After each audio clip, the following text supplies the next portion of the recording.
పడతాను చెప్తాం జరిగింది.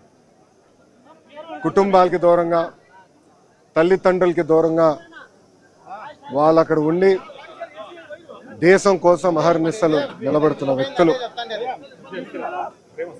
ఈరోజు జవాన్లు అక్కడ నిలబడారు కనుకనే పోరాడుతున్నారు కనుకనే భారతీయులు ఆంధ్రులు మనం ఇక్కడ హాయిగా బతికే పరిస్థితి. దాంట్లో మొన్న జరిగిన దాడిలో మన నాయక్ చనిపోతాం జరిగింది. మురళీ నాయక్ చిన్నప్పటి నుంచి కూడా మిలిటరీకి నేను ఉంటాను, నేను చనిపోతే భారతదేశ జెండా కప్పుకుని చనిపోతానని పదే పదే అతని కుటుంబానికి చెప్తాం జరిగింది. కుటుంబానికి ఏకైక బిడ్డ మురళీ నాయక్. చిన్నప్పుడు వాళ్ళ అవ్వ తాతతో పెరిగిన వ్యక్తి. దేశం కోసం నిలబడతాను, దేశం కోసం పోరాడతానని చెప్పిన వ్యక్తి మురళీ నాయక్. ఇంత చిన్న వయసులో మురళీ నాయక్ చనిపోతాం నిజంగానే చాలా చాలా బాధాకరం. ఆ కుటుంబానికి అటు కేంద్ర ప్రభుత్వం ఇటు రాష్ట్ర ప్రభుత్వం అండగా నిలబడుతుంది.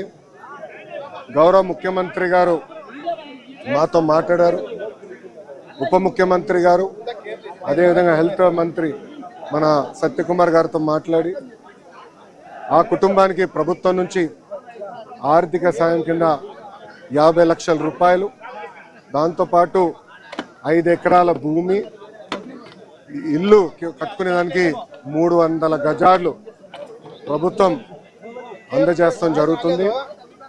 అంతేకాకుండా కుటుంబాల కోరిక మేరకు కుటుంబంలో ఎవరికైనా ఉద్యోగం ఇస్తే, ప్రభుత్వ ఉద్యోగం ఇస్తే బాగుంటుందని అడిగారు. కుటుంబంలో అంటే బిడ్డలు ఎవరు లేరు, ఒకే బిడ్డ కనుక తండ్రికి ప్రభుత్వ ఉద్యోగం ఇవ్వాలనేది కూటమి ప్రభుత్వం నిర్ణయిస్తాం జరిగింది. ఇంతేకాకుండా అంత్యక్రియలు సొంత భూమిలో జరుగుతుంది కనుక మెమోరియల్ కూడా కట్టాలని నిర్ణయించాం. ఇంకో పక్కన జిల్లా హెడ్ క్వార్టర్స్లో కాంస్య విగ్రహం కూడా ఏర్పాటు చేసి కేవలం తెలుగులే కాదు భారతీయులు మురళీ నాయక్ని ఆదర్శంగా తీసుకునే విధంగా ప్రభుత్వం ఉంటుందని తెలుపుకుంటూ ఇప్పుడు గౌరవ ఉప ముఖ్యమంత్రి పవనాన్ని మాట్లాడాల్సిందిగా కోరుతున్నాను.